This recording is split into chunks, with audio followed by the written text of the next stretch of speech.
Extensão Entrevista. Toda semana, um convidado especial na Rádio Mais IFMG. Olá, bom dia! Você está na Rádio Mais IFMG. Eu sou Márcio Ferreira e está começando mais um programa Extensão Entrevista. Hoje vamos falar de um projeto premiado do IFMG. Quem coordena esse projeto é o professor Daniel Augusto de Miranda, do campus Santa Luzia, nosso convidado de hoje. Fique ligado para conhecer mais sobre essa premiação agora no Extensão Entrevista.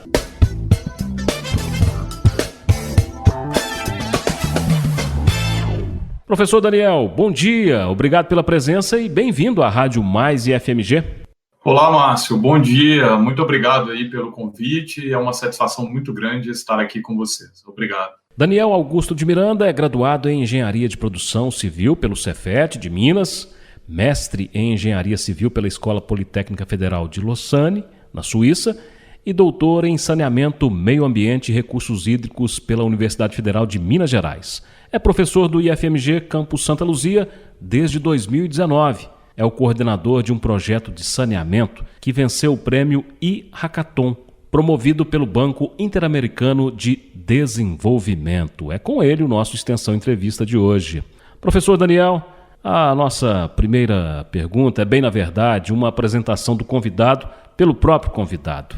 Professor Daniel, quem é o Daniel Augusto de Miranda? Nasceu onde? E como surgiu aí a docência em sua vida? Márcio, então, muito obrigado aí pela sua pergunta, né? Acho que é sempre bom, eu gosto... quando eu tenho a oportunidade de participar de algumas palestras no âmbito do IFMG, eu sempre gosto muito de começar falando sobre isso, né? Todo mundo tem ali suas origens e eu acho que isso explica muito da caminhada de cada um, né? Da caminhada profissional, né? Eu sou nascido em Belo Horizonte, porém minha família ela vem de uma cidade no interior de Minas, a cidade de Pimenta, né? Fica na região, salvo engano, centro-oeste. Fica próximo também a alguns campi do IFMG, né, como, por exemplo, o campus de Piuí, onde eu já tive a oportunidade de palestrar e falei sobre essa origem, né. Bem, na minha caminhada, né, tive a oportunidade, então, de fazer aí, ter a formação que você comentou, né, primeiro iniciei com um curso técnico lá no Cefet, e foram experiências que foram acontecendo, né? Acho que eu tive uma base educacional familiar também muito, muito boa. Sou muito grato à minha família, né? Meus pais, pela educação que me deram e que me permitiram trilhar todos esses passos para eu poder estar onde estou no IFMG, instituição pela qual eu tenho maior respeito e maior orgulho. Professor Daniel, para que nossos ouvintes possam perceber a dimensão da conquista da sua equipe, o prêmio e-Hackathon de 2020, promovido pelo Banco Interamericano de Desenvolvimento, contou com a participação de quase 200 propostas vindas de toda a América Latina e também do Caribe. E o projeto do IFMG Santa Luzia foi o vencedor na categoria Saneamento. Primeiro, conta pra gente o que é esse prêmio e qual a sua importância e como é que é o processo de avaliação? Perfeito, Márcio. Nós participamos, né, no ano passado, eu atualmente, né, no campus Santa Luzia, né, estou lá desde o ano de 2017, além de professor, eu sou atual coordenador de pesquisa, inovação e pós-graduação, e pude, através das redes sociais, eu tenho um hábito também de fazer uma divulgação sobre oportunidades, né, que possam envolver os estudantes, oportunidades relacionadas também à área de inovação, que é uma área que eu acredito muito. E aí surgiu uma chamada desse evento, né, isso aconteceu em agosto do ano passado. Formei uma equipe com mais dois alunos, né, do curso de Engenharia Civil do Campus Santa Luzia, que é o Lorenzo o Nelson e a Kate. E o Lorenzo, ele é egresso do nosso curso, a gente participou dessa competição, e essa competição, como você mesmo ressaltou, né, ela é no âmbito da América Latina e do Caribe, né, ela teve uma fase inicial de propostas, né, nós precisaríamos basicamente identificar um assentamento informal que fosse nessa área, né, de América Latina e Caribe, esse assentamento informal, nós deveríamos identificar algum problema que fosse uma demanda, uma necessidade desse local e que fosse relacionado às temáticas de água, de esgoto, né, ou de higiene. E nós, através de alguns contatos, identificamos essa área, né, que são as ocupações da Isidora, fica no vetor norte da região metropolitana de Belo Horizonte, entre Belo Horizonte e Santa Luzia, né, está ali no nosso entorno. E aí nós tivemos a oportunidade, antes de participar do evento, conversar com algumas lideranças dessa região, né, dessas ocupações, pessoas que coordenam, digamos assim, formalmente, a toda uma organização política, uma organização administrativa desses ambientes, e nós tivemos contato com essas pessoas, perguntamos a elas qual seria a maior necessidade que eles teriam, e eles falaram, nós temos problemas com falta de água, nós temos problema com falta de higiene, mas a questão do esgoto é um problema universal e é um problema que acomete a 100% dos moradores nessa região. Então, ficamos muito sensibilizados, resolvemos formular uma proposta. Essa proposta foi encaminhada, né, para uma fase de uma pré-seleção.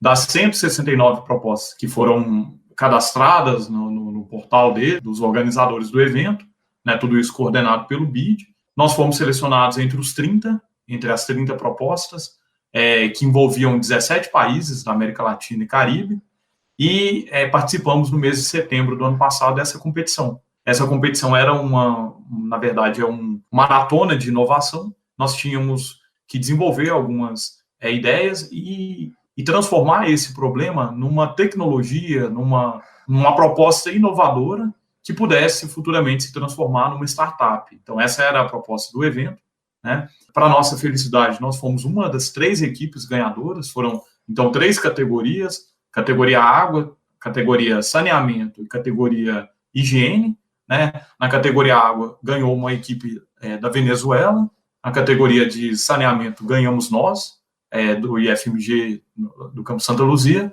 e a categoria de higiene ganhou uma equipe do Peru, né? Então, nós temos aí um grande orgulho, uma grande satisfação de poder representar o nosso país, acima de tudo, nesse evento. E para finalizar, então, conseguir responder plenamente sua pergunta, né? Então, o que veio depois aí, né? O que a gente ganhou, né, por essa participação, né? Então, isso gerou uma repercussão muito positiva, né, que a gente se surpreendeu até, né, com as divulgações, né? Então, nós fomos noticiados em veículos de comunicação, como MG2, como da Rede Globo, como programas de TV da Rede Record. Nós também fomos noticiados no portal do MEC e em tantos outros veículos de comunicação, né? Isso nos encheu de orgulho, de satisfação por representar a marca do IFMG. Isso é um projeto que nasceu ali, né, nesse ambiente. E, além do mais, né, nós, como prêmio, né, nós tivemos acesso a uma capacitação, né, que ainda está acontecendo, uma capacitação em gestão de negócios, para nos ensinar como transformar uma ideia promissora, uma ideia inovadora, numa startup, numa empresa que tenha um caráter social. Além do mais, nós ganhamos um prêmio em dinheiro, né, no valor de $5 mil, com o objetivo de investir nessa empresa que vai nascer. E todo o suporte do BID e de seus parceiros até o final deste ano de 2021. Então, só para contar um pouquinho aí desse percurso.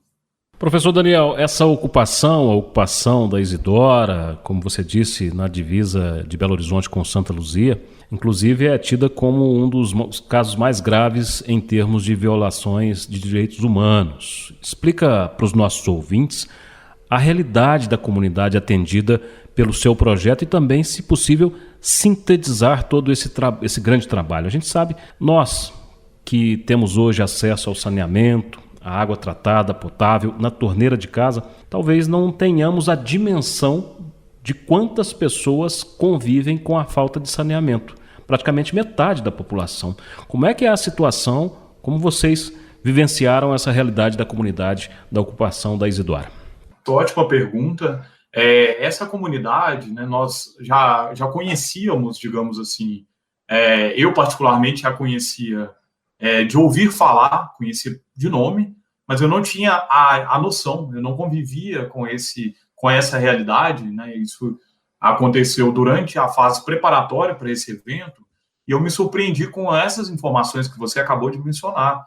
Por exemplo, que foi considerado, né, lá, isso foi julgado no Tribunal de Despejos da ONU, no ano de 2016, como o 7º conflito urbano mais grave do mundo, né, em questão de despejos, né, foram comunidades que foram ameaçadas de terem que sair desse território, né, é uma região muito complexa, no sentido de que esse território ainda está em fase de regularização fundiária, né, então antes era uma propriedade privada, essa propriedade ela foi adquirida depois pelo governo do estado de Minas Gerais, foi feita toda uma negociação, foi feito um trabalho a Prefeitura de Belo Horizonte tomou a iniciativa, né, claro que por pressão desses moradores e por todo esse tamanho, nessa dimensão do território, eu já vou comentar alguns dados sobre isso também, então isso foi incluído no plano diretor de Belo Horizonte como uma forma de tentar resolver um pouco esses problemas aí fundiários. Né? A gente está falando de uma área que é ocupada por cerca de 8 mil famílias, né? Estima-se que sejam cerca de 30 mil habitantes. Então, se a gente for pensar, nós temos cidades no estado de Minas Gerais, que não são cidades tão pequenas, que têm essa população. Né? Então, é quase uma outra cidade, né? Uma cidade informal dentro do nosso território metropolitano. É uma realidade muito difícil, muito dura. Né? Nós, quando começamos a nos envolver com essas comunidades, começamos a tomar conhecimento um pouco mais do problema, e aí isso foi colocado, como eu comentei há pouco, pelas lideranças lá das ocupações, né? É um território que ele é dividido em quatro setores, ou em 4 ocupações, né? A ocupação Helena Greco, que ocupou o território em 2011, e aí 3 ocupações do ano que chegaram ao território em 2013, que é Esperança, Vitória e Rosa Leão. Logo de cara, quando nós começamos a conversar com essas lideranças, nós nos deparamos, então, com esse problema, com esse conflito, com essas dificuldades, né, de ter, vamos imaginar aqui 30 mil habitantes sem nenhum tipo de coleta e de tratamento de esgoto. A gente fala que aquele esgoto gerado ali de pias, de chuveiros, de lavatórios, eles são lançados, né, nessa água servida, né, ou já utilizada, ela é lançada a céu aberto. O esgoto do vaso sanitário, ele é lançado numa fossa que ela esses dejetos, eles vão contaminar o solo, não há nenhum tipo de tratamento, né?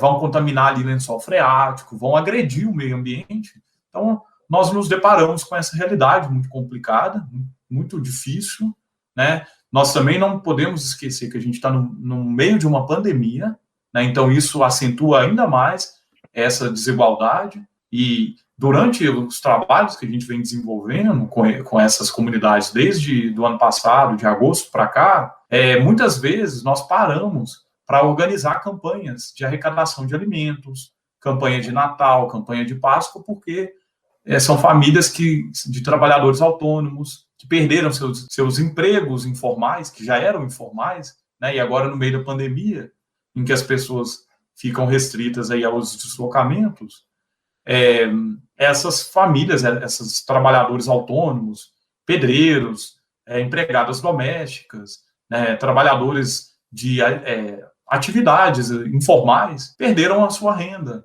Então, são pessoas que encontram-se numa situação de vulnerabilidade social extrema.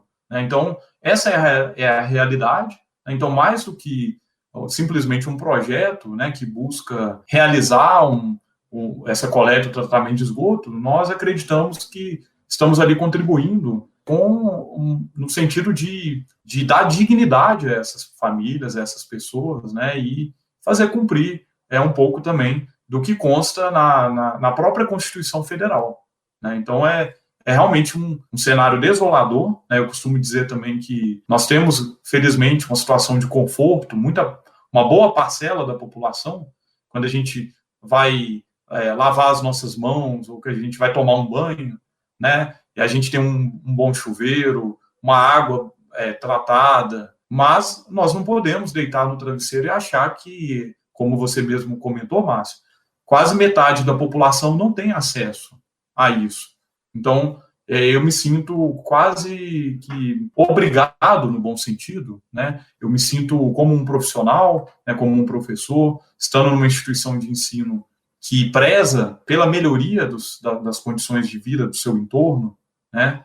Eu me coloco quase que na obrigação de ajudar essas famílias a terem uma vida mais digna. Professor Daniel, e em relação às próximas etapas desse projeto, estão previstas? Essa mesma abordagem poderá ser aplicada a outras comunidades? Márcio, nós, desde que ganhamos essa competição, então estamos passando por um processo de capacitação, né, com instituições, inclusive internacionais, né, nós estamos participando de um evento vinculado a uma entidade internacional, que é uma entidade sem fins lucrativos, que é chamada de Young Water Solutions, né? E aí nós, por termos ganhado a competição no ano passado, nós fomos automaticamente classificados como uma das equipes que seriam apoiadas por essa organização.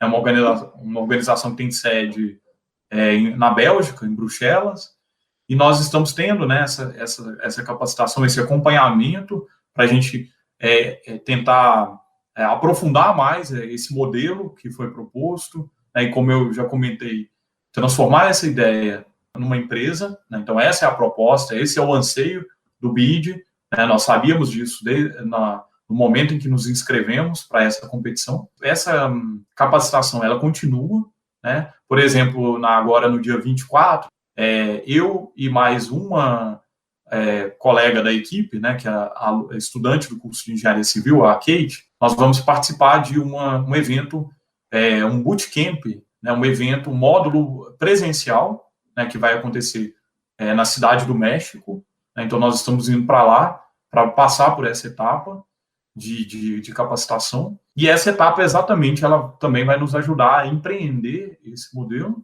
E fora isso, em paralelo, né, nós já estamos começando a desenvolver as primeiras tecnologias, né, são sistemas alternativos para coleta e tratamento de esgoto.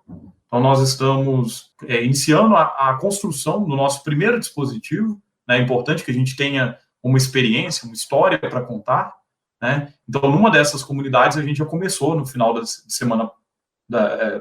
semana anterior a construir efetivamente um desses sistemas para tratar o esgoto. Isso está sendo feito com o apoio da própria comunidade, né, com a mão de obra da comunidade, e a parte da aquisição dos insumos, ela está sendo apoiada pelo IFMG. Então, a reitoria, juntamente com os pró-reitores, enxergando a importância dessa contribuição do nosso projeto, nos convidou a elaborar um documento, né, que é chamado de plano de trabalho, e esse plano de trabalho ele foi aprovado e nós conseguimos contar com o apoio financeiro do IFMG para realizar um pré-piloto, que nós chamamos. É uma primeira experiência, né, que nós vamos ter antes que a gente caminhe, né, para esse outro processo, que é a futura abertura de uma empresa, né, e aí é quando a gente vai começar a caminhar com as pernas próprias, né? Então, por enquanto, ele hoje é um projeto do IFMG, daqui a pouco ele vai alçar um voo um pouco maior com o suporte dessas instituições. Professor, e de forma prática, como é que funciona lá na comunidade? Como é que funcionaria esse projeto de tratamento? O que o pessoal vai receber para o nosso ouvinte entender, de fato, a ação no local? Márcio, o modelo que nós propusemos lá nessa competição, ele vai mais além do que simplesmente a gente construir esses dispositivos que funcionam como se fossem fossas, só que elas são intituladas até de fossas verdes, são tecnologias amigas do meio ambiente, né? Então, o modelo proposto, né, que nós apresentamos para o BID, foi o modelo premiado. Ele não é simplesmente a gente construir, eu chegar lá com uma equipe do IFMG, a gente construir essa tecnologia. Ele vai mais além. Nós estamos envolvendo o IFMG na parte da capacitação, a capacitação da mão de obra, inclusive. São pessoas, a gente tem nesse ambiente pedreiros, ajudantes, mestres de obras, profissionais que entendem da construção, porém, eles não conhecem essa tecnologia. Então, a gente tem todo um trabalho de capacitação, de treinamento, isso está sendo feito com um suporte direto do IFMG. Então, lá no Campus Santa Luzia, a gente está desenvolvendo material didático, nós já tivemos algumas experiências de capacitar essas pessoas. Nós precisamos ensinar para elas o porquê que a maneira que eles lançam o esgoto deles hoje, sem tratamento, ao ar livre, em fossas negras, por que isso não é correto? Então, há todo esse trabalho de conscientização dos profissionais que vão trabalhar na construção desses dispositivos, mas também dos moradores, das lideranças. Eles precisam entender qual que é o benefício disso. Além do mais, nós estamos falando também, trazendo junto a essa proposta, uma ideia de incentivar que esses moradores, eles se desenvolvam através de cooperativas. Então, isso é muito bacana, é uma proposta que a gente... É um grande desafio, nós reconhecemos que sim, mas a ideia é que a partir do momento que a gente começa a formar uma mão de obra capacitada em construir essas tecnologias, que isso possa movimentar uma economia local. Então, a gente começa a gerar uma habilidade para esses moradores, e isso vai gerar renda para eles, eles vão aprender um novo ofício, eles vão poder...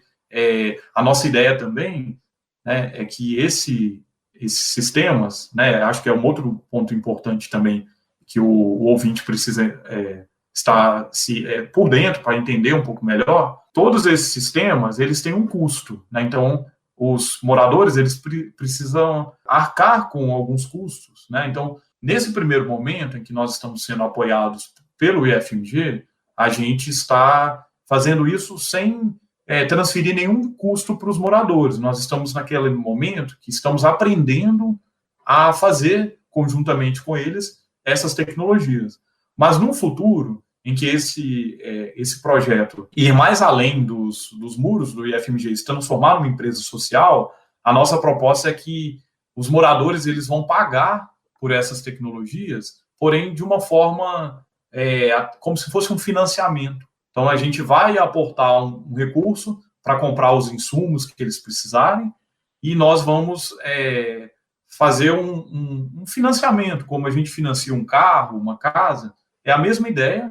Então, eles vão pagar todo mês ali uma parcela que é compatível à realidade deles, por exemplo, R$50 por mês, e esse dinheiro ele vai ser usado para a gente poder, claro, naturalmente, construir outros, Então, a gente tem essa limitação clara, O recurso, ele é finito, a gente precisa fazer com que ele volte para a gente conseguir dar andamento com a proposta de construir novos sistemas. Então, os moradores vão dar essa contribuição financeira, e eles estão cientes disso. Nós estamos abordando essa temática tão importante em reuniões, que temos feito muitas reuniões com eles. E aí, uma parte desse valor, nós pretendemos retornar para essas comunidades, de modo a incentivar que eles consigam ter um montante para desenvolverem a cooperativa deles lá. Então, essa que é a proposta. E tudo isso, todo esse arranjo, também vai contar com a possibilidade da gente identificar investidores, empresas que queiram investir nessa ideia, e doar, ao invés dos moradores pagarem, às vezes uma empresa futuramente, que queira investir em ações de responsabilidade social, ela vai poder doar esse valor, esse montante, e nós vamos construir, fazendo a nossa parte, o nosso lado social. Então, todo esse arranjo aí, com investidores, naturalmente, porque a gente também tem que conversar com instituições como a Copasa, com comitês de bacia, né? Então, é preciso ser feito todo o movimento, e a gente está trabalhando nisso, para que essa ideia dê certo, né? Então, são todos esses os benefícios que a gente entende que vão ser a nossa contribuição para essas comunidades. Você está acompanhando o programa Extensão Entrevista, aqui da Rádio Mais e FMG. Eu estou conversando com o professor Daniel Augusto de Miranda, do IFMG Campus Santa Luzia. Professor, também ainda nesse mesmo sentido, você também atua em um outro projeto no campus Santa Luzia, que adota o uso da água das chuvas para alimentar um viveiro de mudas. A gente sabe que a pandemia comprometeu muitos dos trabalhos, mas vocês já conseguiram avançar nesse projeto? Márcio, esse é um projeto muito interessante, né, que nós fizemos. Na verdade, no campus Santa Luzia havia um outro projeto, que é chamado de Projeto Lab Verde, que era um projeto desenvolvido por alguns professores e estudantes, que era exatamente para avaliar, né, alguns locais, estudar alguns locais para a construção de alguns viveiros de muda. E aí, na ocasião, nós fomos convidados por essa equipe desse outro projeto a formular uma proposta, porque a ideia era a gente utilizar a água de chuva para alimentar esses viveiros, né? Como a gente sabe que é uma quantidade importante de água, né, e aí o projeto Lab Verde, o que já existia, ele trazia esse rótulo de ser um projeto também amigo ali do meio ambiente, um projeto sustentável do ponto de vista ambiental. Então, nós trabalhamos com uma proposta nesse sentido, em conjunto com outro projeto. Ele ainda não foi implementado efetivamente, já é até um projeto que a gente concluiu já o estudo, mas nós sabemos também que nós estamos num contexto, além de estarmos na pandemia, que é um contexto que inviabiliza as nossas ações presenciais, nós também estamos, infelizmente, num contexto de redução orçamentária, né, da nossa instituição. Então, esse é um ponto importante, e isso comprometeu alguns projetos. Então, esse foi um dos projetos que ficou prejudicado, né, nesse contexto, né, mas é algo que a gente quer implementar, sim. Isso está previsto para ser feito em caráter experimental dentro do campus Santa Luzia. Tá? Então, é um projeto que ele já está a etapa digamos assim, a etapa de organização, de montagem, dos estudos, ela já está concluída, porém, nos falta agora conseguir retirar esse projeto do papel, mas é algo também que basta que a gente tenha essa condição, tanto do ponto de vista orçamentário como sanitária, né, por conta da pandemia. Nós acreditamos que isso vai se tornar uma realidade e algo que vai beneficiar a nossa instituição também. Professor, parte da sua formação foi obtida na Suíça quando você fez seu mestrado. Você também teve uma passagem pela França e, posteriormente, já durante o doutorado, também em Portugal. Como surgiram essas oportunidades? Quais os trabalhos que você realizou por lá? E como foram essas experiências de atuar como pesquisador no exterior? Ótimo, Márcio. Eu adoro tocar nesse ponto da internacionalização. Hoje, inclusive, já estive numa reunião para tratar desse tema. É um tema que a gente tem explorado muito no nosso campus e exatamente por acreditar, né, eu costumo brincar, né, que eu gosto muito dessa área, apesar de eu não ser da área de linguagens, né, de defender a questão do ensino de línguas estrangeiras e ações desse tipo.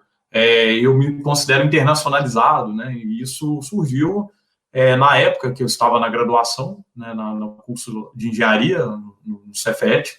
Eu pude, na verdade, já era um anseio meu, eu queria, já há muitos anos, ter alguma experiência fora. Sempre me interessei, particularmente, estudar línguas, tenho uma certa facilidade, e queria ter essa experiência de vida, né? Conheci algumas pessoas que já tinham tido oportunidades semelhantes. E aí, na ocasião, quando eu concluí a minha graduação, eu comecei a me candidatar para alguns processos seletivos. Naquela época, foi anterior à existência daquele programa Ciências Sem Fronteiras, e eu me candidatei diretamente.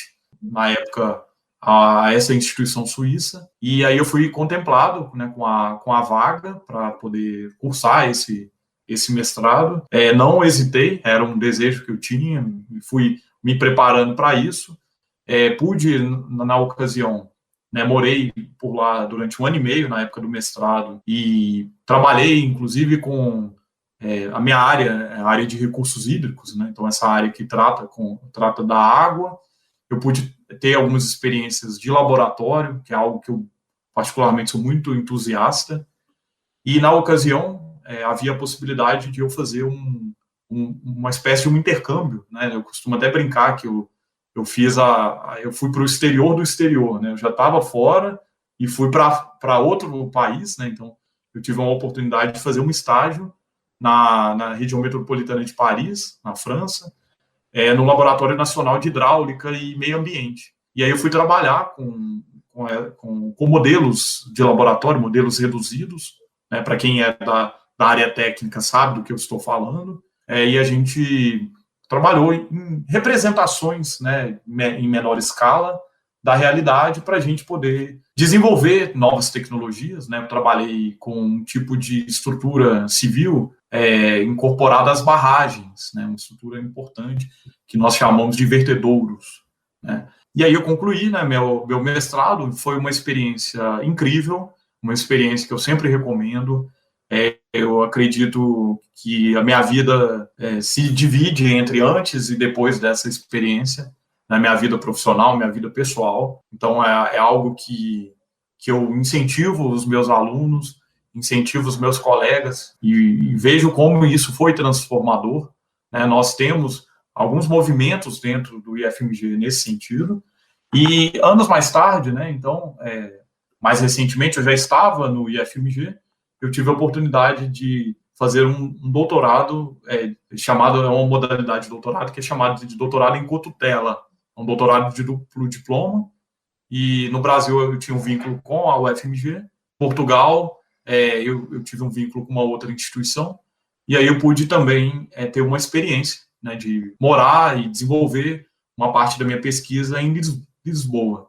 E também foi algo fantástico, uma outra experiência de laboratório também, né? Eu gosto, nessa área a gente trabalha muito com essa parte experimental, e eu tive uma outra experiência incrível. Então, também foi algo que me engrandeceu como profissional, e também são bagagens, experiências que eu trago para a nossa instituição. E com essa experiência acumulada em outros países, o que esses países por onde você passou têm a nos ensinar em termos de melhor aproveitamento de recursos hídricos e de saneamento? É uma pergunta muito difícil, Márcio, capciosa, não sei se eu vou conseguir responder de forma apropriada, mas, bem, a Suíça, por exemplo, é definitivamente um modelo, não só na área, na gestão hídrica, né, a gestão da água, mas também um modelo de civilização, um modelo de organização, né, lá é aquele local onde tudo funciona perfeitamente. Então, eles têm um incentivo muito grande a essa área de recursos hídricos. A França também, né, de ser um país vanguardista em tecnologias. Portugal também com esses estudos, eu acredito. O Brasil, eu não acho que fica atrás nisso, mas a gente aprende, digamos assim, nós compartilhamos experiências. Eu diria que talvez, mais do que talvez a gente querer acreditar que a gente não sabe fazer, nós não somos competentes o suficiente, a gente, digamos assim, compartilhar outras maneiras, outras visões, né, de enxergar como funcionam, né, outros modelos de tecnologia, outras tecnologias, uma experiência, uma expertise que a gente traz para o Brasil, né, também no âmbito acadêmico, né, são maneiras diferentes de organização, né, cada país vai ter uma organização mesmo, uma proposta, um modelo acadêmico diferente. Então, são todas essas experiências que eu trago, né, e que me ajudam também a enxergar, talvez, possibilidades que no Brasil nós, às vezes, não enxergamos, né? Ou algumas experiências que às vezes nós fazemos, mas talvez não fazemos tão bem como os nossos colegas, no meu caso, os meus colegas europeus, né? Então, eu honestamente, Márcio, não sei se eu respondi bem sua pergunta, e fique à vontade se quiser também direcionar melhor, como você achar. Não, eu acredito, professor, também, né, na nossa capacidade técnica de buscar melhores soluções, né, no campo hídrico, mas talvez parte do desperdício dos nossos recursos passam pela nossa graça de termos muitos recursos hídricos, né? Temos uma bacia importante, talvez historicamente necessitaria até de um estudo melhor para apontar esse comportamento, né?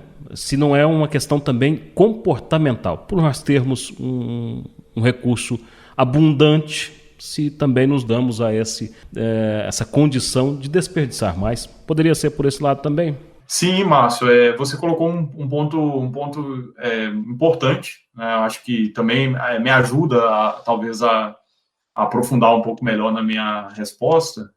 Nós realmente, né, nós temos que considerar que nós estamos num país de escala continental, né? Então, é um país que tem recursos, digamos assim, recursos hídricos considerados como abundantes, né? Então, é uma realidade diferente dos europeus, por exemplo, que são países muito pequenos, né, que têm uma gestão toda integrada entre países, né? Então, o modelo de relação, né, entre eles é um modelo muito diferente. Então, eles ali, imaginar que para a gente o que seria cada estado do Brasil, para eles é um país diferente. Eles têm que ter uma gestão integrada, compartilhada. Então, e são realidades muito diferentes, da mesma forma que no Brasil nós temos estados com realidades diferentes, lá eles têm países também com realidades diferentes, países que são mais pobres, países que são mais prósperos, né? Só que no nosso caso a gente tem um governo central, nós temos um país,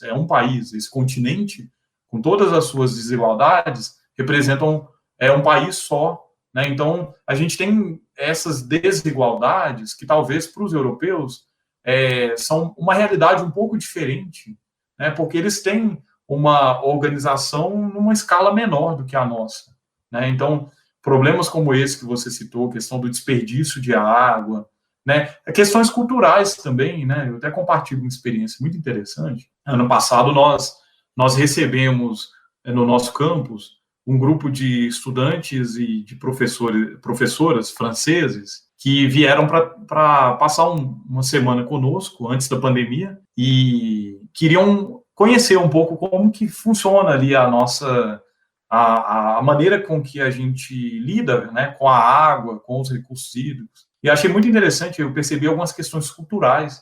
Por exemplo, me perguntaram, quando olharam para as nossas casas, o que eram aquelas caixas azuis que ficavam em cima da laje. Porque outros países, eles às vezes não têm caixa d'água, eles têm uma rede com uma pressão maior e que dispensa a utilização de caixas d'água. Então, o nosso é até uma questão cultural, né? Eu lembro que na época a gente fez uma visita à Copasa, a uma estação de tratamento de água, e aí durante a palestra dos técnicos da Copasa foi comentado também que no processo de tratamento o Brasil, né, pela legislação federal, né, do Ministério da Saúde, obriga as empresas de água e saneamento colocar uma dada concentração de flúor na água, no processo de tratamento, pensando no combate à cárie infantil. E os franceses ficaram um pouco chocados com isso, porque isso já não existe mais na França. A legislação, inclusive, segundo eles comentaram, a legislação até proíbe colocar flúor. Então, a gente percebe umas questões culturais, né, e comportamentais, como você colocou, Márcio, que são muito interessantes. Então, acho que esse é o ganho que a gente tem nesse intercâmbio de estar em outro país ou da gente estar em contato com pessoas de outros países, né? Então, foi um bom lembrete aí. Muito obrigado.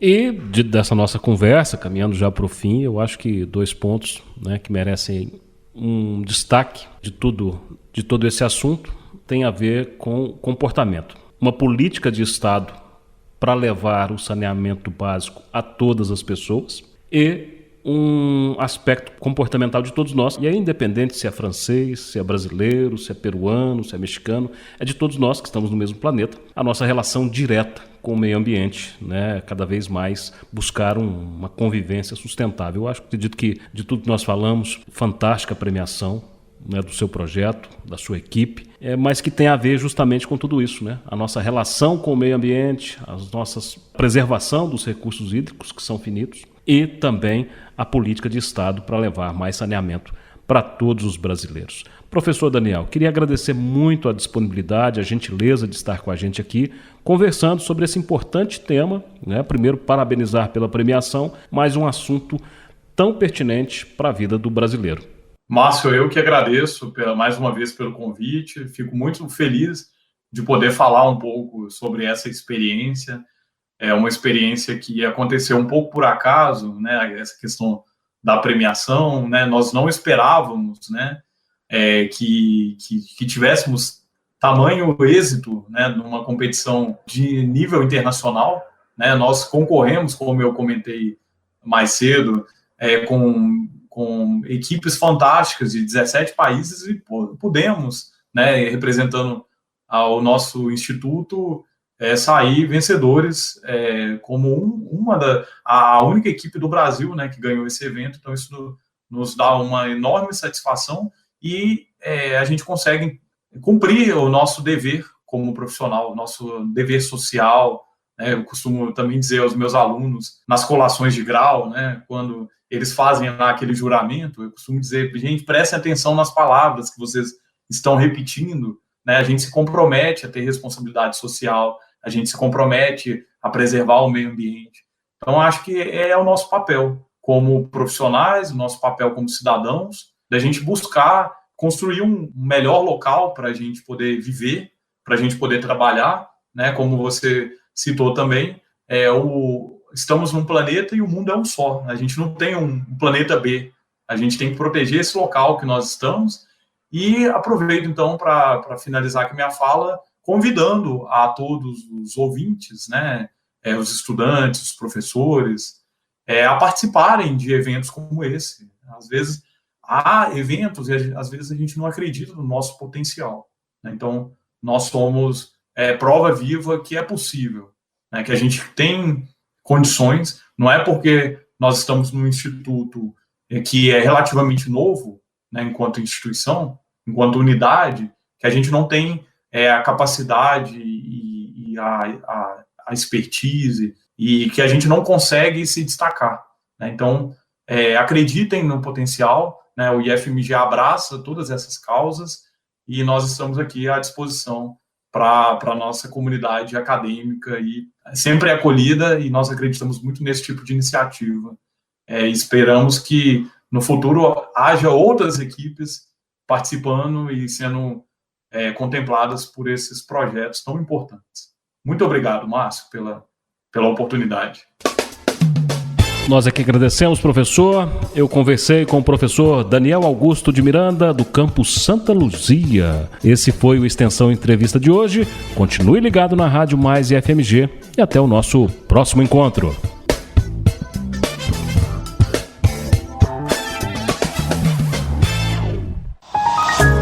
Extensão Entrevista. Toda semana, um convidado especial na Rádio Mais e FMG. Mais e FMG.